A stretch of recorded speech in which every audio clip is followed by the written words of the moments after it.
హే guys, hello, నమస్తే, వనకం, welcome to Bigg Boss tales. ఈ వీడియో చివరి వరకు చూడండి. నేను ఎందుకంటే సాటర్డే ఎపిసోడ్లో జరిగిన విషయాల గురించి మాట్లాడుతున్నాను అనమాట. సో నచ్చితే లైక్ చేయండి, సబ్స్క్రైబ్ చేయండి.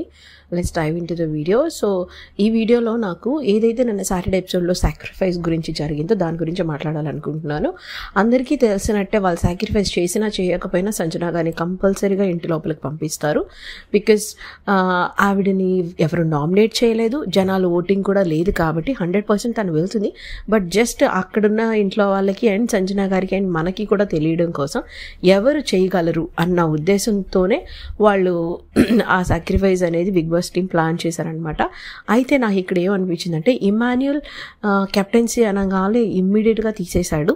అది ఒక జెన్యూన్గా తీసాడా ఆవిడ కోసం, లేదంటే గేమ్ కోసం తీసాడా అంటే నాకు జెన్యూన్గా తీసాడా అన్న వైపే నుంచోవాలనిపిస్తుంది. Because I really love their relationship అనమాట. వాళ్ళిద్దరి మధ్యన బాండ్ ఏదైతే ఉందో that is very pure and genuine. So తనేం అంత పిచ్చివాడు కాదు, he can still win the captaincy.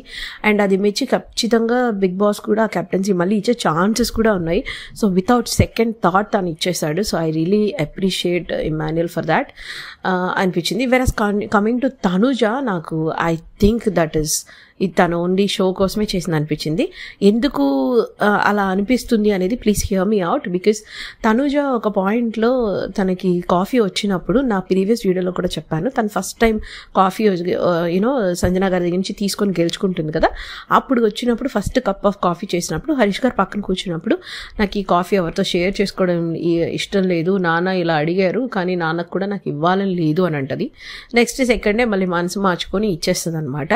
So తనకు అంత క్లోజ్ అయిన భరణి గారికే తన అది ఇవ్వడానికి 10 సార్లు ఆలోచించిన వ్యక్తి, అదే కాఫీ కోసం సంజన గారితో అంత గొడవ చేసిన వ్యక్తి, అదే కాఫీ గురించి ఆ స్ట్రెస్ అంతా తీసుకెళ్ళి రాము మీద చూపించి రాము మీద ఇరిటేట్ అయిపోయిన వ్యక్తి అంత ఈజీగా సంజన గారి కోసం వదిలేసుకుంటుందా అంటే ఐ డౌట్ అండి. Because she is not that close.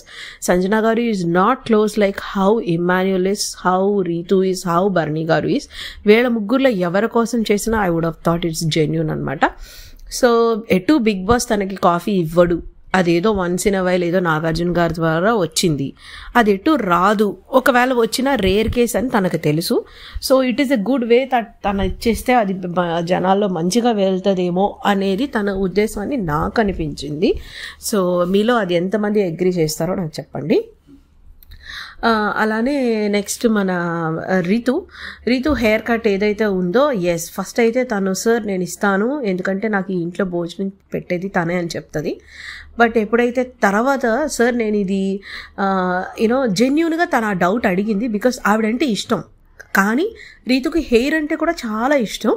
So ఆవిడ మీద ఉన్న ఇష్టంతో తను ఇవ్వాలనుకున్నా కూడా అంటే తను ఇచ్చినది వేస్ట్ అయిపోతే తనకి హెయిర్ పోతుంది, ఆవిడ కూడా లోపలికి రాదు అనే ఒక లాజిక్ ఆ ఎమోషన్లో కూడా తనకు వర్క్ అయ్యి అది నాగార్జున గారిని అడిగింది. ఎప్పుడైతే నాగార్జున గారు అది యాడ్ అవుతుంది, రీతు వేస్ట్ అవ్వదు అనే ఒక హింట్ అయితే ఇచ్చారు. సో తన ఆ హింట్ని అర్థం చేసుకొని షీ డిడ్ దట్ అనమాట. సో అఫ్కోర్స్ అరే ఇవ్వాలా వద్దా, నేను ఇచ్చిన తర్వాత ఆవిడ రాకపోతే ఇలాంటి డైలమా ఉన్నా కూడా but she have that heart of giving. And తను ఇచ్చింది జెన్యూన్గానే. మీరు నోటీస్ చేస్తే సంజన గారు వెళ్ళిపోయినప్పుడు సీక్రెట్ రూమ్లో నోటీస్ చేస్తున్నప్పుడు చెప్తారనమాట, తను కొంచెం ఎనాయింగ్గా ఉంటారు, తను ఇలా చేస్తారు అలా చేస్తారు, తను కొంచెం మనుషుల్ని ఇరిటేట్ చేస్తారు, ట్రబుల్ చేస్తారు, ఇలా చేస్తారు సంజన గారు. బట్ ఆవిడ చాలా జెన్యూన్, ఆవిడలాగా ఉంటుంది. ఇక్కడ వేరే వాళ్ళు చాలామంది మాస్క్లు వేసుకుంటున్నారు, కానీ ఆవిడ జెన్యూన్గా ఆవిడ ఏంటి అనేది ఆవిడ ట్రూ సెల్ఫ్లా ఉంటుంది అని అయితే చెప్తుంది అనమాట Ritu. So Ritu clearly knows who she is. So అంటే సంజన గారు ఎవరు అనే విషయం రీతుకి క్లియర్గా తెలుసు. సో దాట్స్ వై రీతు ఆ హోల్ హార్టెడ్గా ఇచ్చింది అని నేను అనుకుంటున్నాను. అండ్ సుమన్ శెట్టి గారు సిగరెట్స్ ఇవ్వరని చెప్తారు. అందరికీ తెలిసినట్టే ఆయన సిగరెట్స్ లేకుండా ఉండలేరు. So it's fair enough. And Sanjana గారు కూడా అంత క్లోజ్ కాదు. సో ఇక్కడ నేను సుమన్ గారిని చాలా మెచ్చుకోవాలి. Because he is true to his self. ఆవిడంత క్లోజ్ కూడా కాదు ఆయన వదులుకోవడానికి. మేబీ భరణి గారి గురించి అడుగుంటే డిఫరెంట్గా ఉండేదేమో మరి సినారియో. బట్ ఆయన జెన్యూన్గా ఆయన చేయలేని దాన్ని ఒప్పుకోలేదు. So I really appreciate him. And Sreeja వస్తే శ్రీజ కూడా అంతే, తను సింగిల్ డ్రెస్తో ఉండడం చాలా ఇంపాసిబుల్. అండ్ అలానే శ్రీజకి సంజన గారు అంత క్లోజ్ కాదు. ఇప్పుడిప్పుడే అవుతున్నారు కాబట్టి శ్రీజ కూడా వైస్ డెసిషనే తీసుకుందని చెప్పాలి. Yes, here you go, one more person, Bharani గారు. ఓ మై గాడ్, ఇది నాకు చాలా చాలా ఫేక్గా అనిపించింది.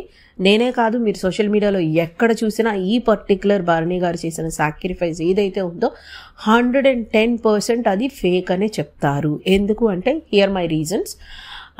ఆయన స్టేజ్ మీద వచ్చినప్పుడు ఇది నా బాడీలో పార్ట్ ఆయన ఫస్ట్ చెప్పిన రీజన్.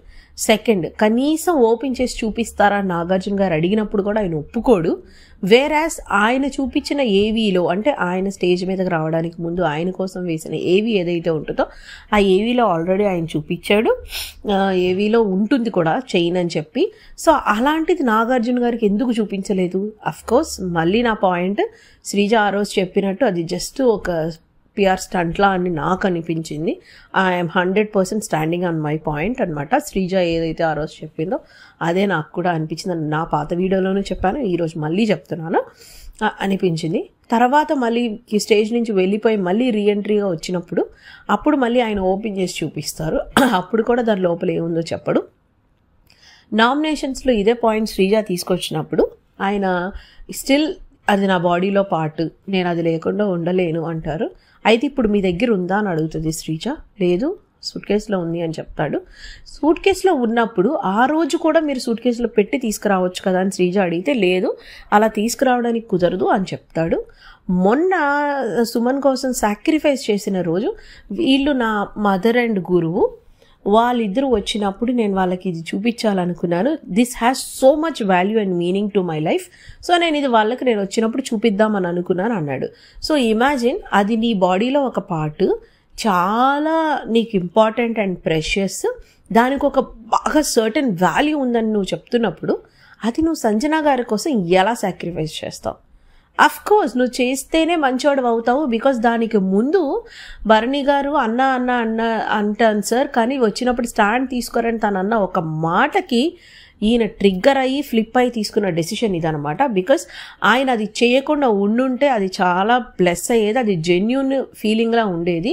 శ్రీజ అన్న ఏదైతే స్టంట్, పిఆర్ స్టంట్ అన్న మాట అది తప్పయి ఉండేది అప్పుడు. బట్ అది మళ్ళీ కరెక్టే, నేను కానీ శ్రీజ కానీ అనుకున్న ఏ పాయింట్ అయితే ఉందో అది కరెక్ట్ అని ప్రూవ్ చేయడానికి ఆయన యాక్షన్స్ ఇక్కడ మళ్ళీ చెప్తుంది. ఎందుకంటే వాళ్ళ మదర్ అండ్ గురువు కన్నా సంజన గారు ఎక్కువ కానే కాదు.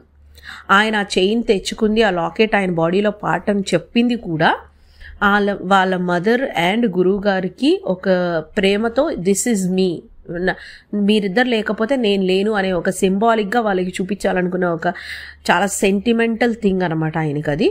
సో వాళ్ళిద్దరి కంటే సంజన గారు ఎక్కువ కాదు. అండ్ సంజన గారికి ఆయనకి మధ్య బ్రదర్ అండ్ సిస్టర్ రిలేషన్ ఉన్నా కూడా it is just very common relation, మరి అంత క్లోజ్డ్ రిలేషన్ కూడా కాదు ఆయన అంత ఈజీగా సాక్రిఫైస్ చేయడానికి. So that is something not trustable అనమాట. సారీ, మీరు ఏమైనా అనుకోండి, నాకైతే it's not trusting for me. 100% నేను ఆ పొజిషన్లో ఉంటే ఐ వుడ్ సే, సార్ ఏదైనా నేను చేయగలను, but this is not something, because this is the value that I'm giving to my mom and నా గురువుకండి. సో వాళ్ళకంటే సంజన గారు ఎక్కువ కాదు కాబట్టి నేను ఇవ్వలేను. నాకు ఆవిడంటే ఇష్టమే, షూర్గా నాకు ఆవిడంటే ఇష్టం, బట్ నేను ఇవ్వలేను అనే విషయం కన్ఫామ్గా చెప్పేదాన్ని నేనైతే. భరణి గారు అలా చేయలేకపోయారు. అఫ్కోర్స్ భరణి గారు ఫస్ట్ నుంచి సేఫ్ ఆడుతున్నారు అని నాకు అనిపిస్తున్నది. మళ్ళీ మళ్ళీ మళ్ళీ ఆయన ప్రూవ్ చేస్తున్నారు హీ ఈజ్ ప్లేయింగ్ సేఫ్. పాము చావకూడదు, కర్ర ఇరగకూడదు అన్నట్టు ఆడుతున్నాడు. So that is for surely gonna trouble him అనమాట. సో మీరు మీలో ఎంతమంది ఈ భరణి గారి పాయింట్లో అంగీకరిస్తారు అనేది నాకు చెప్పండి. అలానే మాస్క్ మ్యాన్ అనమాట, ఆయన ఎందుకో నాకు మరి ఏమంటారు, కొంచెం పొగరగా అనిపిస్తారనమాట కొన్నిసార్లు. నిన్న లత్కోర్ విషయంలో నాగార్జున గారు కరెక్ట్ చేస్తున్నప్పుడు కూడా ఆయన తీసుకోరు. ఓకే సార్, చాలా క్లాసీగా చెప్పాలి కదా సార్, నెక్స్ట్ టైం నుంచి రీఫ్రేమ్ చేసి క్లాసీగా చెప్తానంటాడు. సో నీ తప్పును కూడా నువ్వు అర్థం చేసుకోలేని పరిస్థితిలో ఉంటే నీ కన్ను నువ్వే పొడుచుకున్నట్టు అనమాట. సో నాకు ఎప్పుడు అనిపిస్తుంది, ఫస్ట్ మన తప్పు మనం కరెక్ట్ చేసుకోవాలి, లేదా ఎదుటివాడు చెప్పినప్పుడైనా దాన్ని అర్థం చేసుకోవాలి.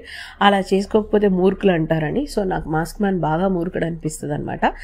సో అండ్ కళ్యాణ్ విషయంలో కూడా చెప్పారు, నువ్వు చేతులు పట్టుకొని కూర్చొని మాట్లాడడం కాదు, నువ్వు కనిపించు అని. బికాస్ మీరు చూసుంటే ఏంటంటే కళ్యాణ్ వాళ్ళ ఫ్యామిలీ కొంచెం నాట్ సో యూనో బాగా ఉన్నవాళ్ళు కాదు, పాపం వాళ్ళ పేరెంట్స్ చాలా ఇదిగా ఉన్నారు. సో తను ఏ పర్పస్గా వచ్చాడు, ఒక ఆర్మీని వదిలేసి మిలిటరీ నుంచి వదిలేసి వచ్చాడు అంటే there is so much to give అనమాట. సో అలాంటిది తన గేమ్ ఎందుకో నాకు కూడా తగ్గింది అనిపిస్తుంది. Friendships are very common because ఆ ఇంట్లో చెప్పాలంటే ముందు సీజన్స్తో పోలీస్ అసలు ఈ సీజన్లో పెద్దగా టాస్క్లు కూడా లేవు వాళ్ళకి. సో వాళ్ళకి మాట్లాడుకోవడానికి తప్ప ఇంకా వేరే డీవియేషన్ ఆప్షన్స్ అంటూ ఏం లేవు. సో అక్కడ ఫామ్ అయ్యే రిలేషన్స్ గురించి నేను మాట్లాడదలుచుకోలేదు because I know Bigg Boss నుంచి వచ్చేసాక అవి ఎన్ని రోజులు ఉంటాయో లేవో మన అందరికీ తెలిసిన విషయమే. బట్ ఆ ఇంట్లో ప్రస్తుతానికి ఏమీ లేదు కాబట్టి మాట్లాడుకోవడం అనేది కామన్. బట్ ఆ టచింగ్స్ ఏవైతే ఉన్నాయో అవి తగ్గిస్తే తన గేమ్కి అది మంచిది. తన ఫ్యామిలీ తన కుటుంబ పరిస్థితులు తెలుసుకొని తను ఉండుంటే బాగుండేదని నాకు అనిపించింది గైస్. అండ్ ఈ పర్టికులర్ సాటర్డే ఎపిసోడ్లో నాకు Emmanuel is a hit, Ritu is a hit అనమాట. సో వీళ్ళిద్దరు నాకు బాగా నచ్చారు. అండ్ ఫ్లాప్ అనిపించింది మాత్రం తనూజ అండ్ భరణి గారు. సో మీకేమో అనిపించిందో కామెంట్ సెక్షన్లో చెప్పండి గైస్.